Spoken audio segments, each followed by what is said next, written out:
The truce has been broken. More than 400 dead in Gaza, devastating images and an even more uncertain future for the region. But what led to this point? And what can we expect from now on? Let's analyze. In the early hours of Tuesday, Israel resumed massive airstrikes in Gaza, breaking the ceasefire. Benjamin Netanyahu's government declared that it will use increasing military force against Hamas. The result, more than 400 dead and almost 450 injured, according to the Palestinian Ministry of Health. The most shocking thing about all this: most of the victims are civilians. Children are injured, hospitals are overwhelmed, doctors are desperate. Humanitarian collapse is a reality, and in the meantime, negotiations for a peace agreement continue to grow increasingly distant. Hamas accuses Netanyahu of having unilaterally decided to annul the agreement, putting hostages at risk.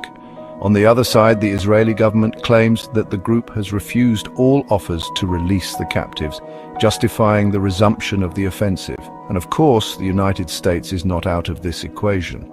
The Trump administration, which had already been toughening its rhetoric against Iran-backed groups in the Middle East, has ordered military action against Houthi rebels in Yemen, further increasing tensions in the region.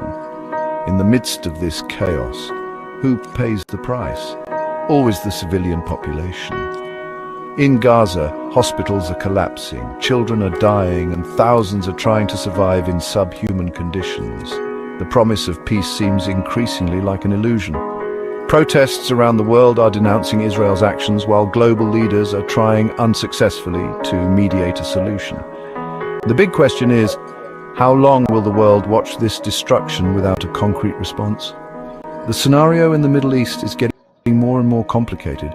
Violence is escalating, lives are being lost, and global politics is becoming a game of interests. What do you think?